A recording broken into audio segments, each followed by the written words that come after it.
बड़ी खबर समझ लीजिए। एस जयशंकर के एक बयान ने कांग्रेस को क्लीन बोल्ड कर दिया। आपने सुना होगा वो बयान। हाल ही में एस जयशंकर ने न्यूज एजेंसी एएनआई को दिए एक इंटरव्यू में बताया कि कैसे गांधी परिवार के सत्ता में रहते हुए उनके पिता के साथ अन्याय हुआ। टैलेंटेड और अपने विषय के जानकार होने के बावजूद उन्हें ब्यूरोक्रेट के तौर पर कभी वो सम्मान नहीं मिला जिसके वो हकदार थे। ये बड़ी खबर है।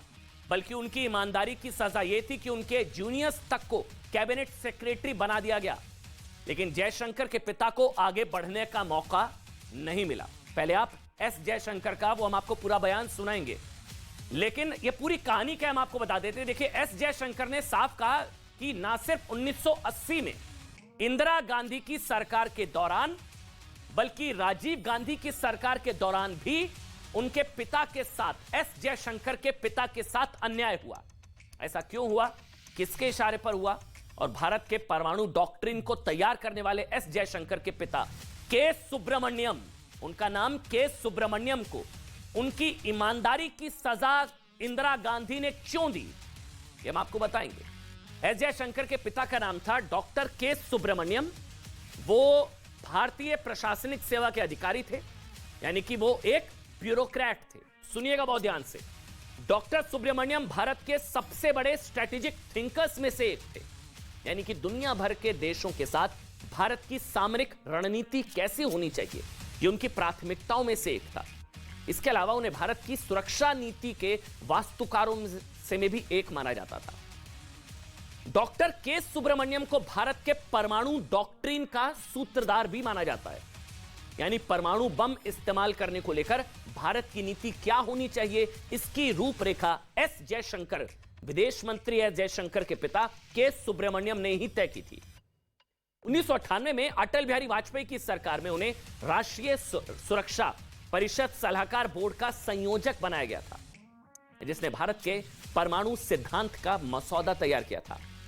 फिर 1999 में कारगिल युद्ध के बाद उन्हें सरकार द्वारा गठित कारगिल सुरक्षा समिति का अध्यक्ष बनाया गया।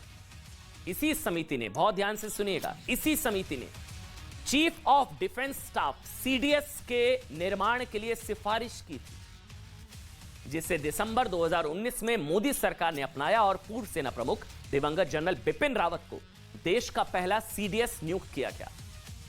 यानी कि एस जयशंकर के पिता, मतलब विदेश मंत्री एस जयशंकर के पिता उन लोगों में से थे जिनकी भारत की सुरक्षा के प्रति जबरदस्त प्रतिबद्धता थी। वो भारत को सामरिक दृष्टि से एक मजबूत राष्ट्र बनाना चाहते थे, लेकिन फिर भी ऐसा क्या हुआ कि कांग्रेस की सरकारों ने कभी उनका हक उन्हें नहीं दिया। ये खुद आप एस जयशंकर के मुंह से सुनिए।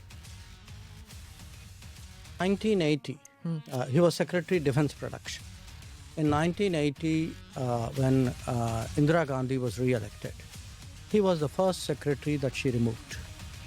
And, you know, he was the most knowledgeable person, everybody would say, on defense. He was also a very upright person. Maybe that caused a problem, I don't know.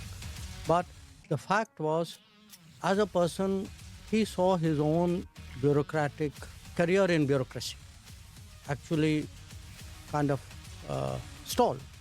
And after that, he never became a secretary again. He was superseded during the Rajiv Gandhi period for his, somebody junior to him became cabinet secretary. So it was something he felt. We rarely spoke about it.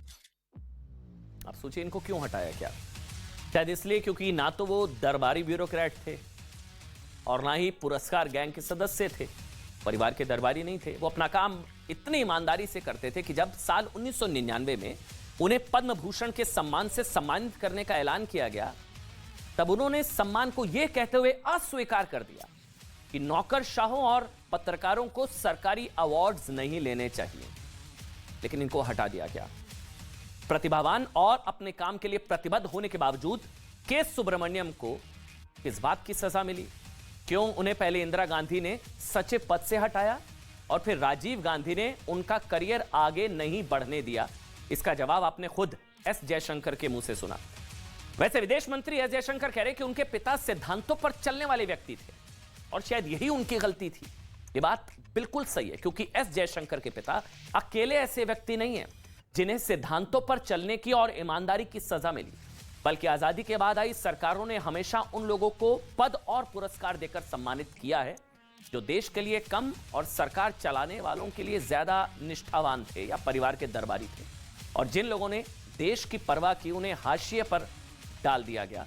इसलिए आज ये सच बताना बहुत जरूरी था। छोटा सा break, तुरंत हाजिर होंगे। छोटा सा ब्रेक लेते हैं।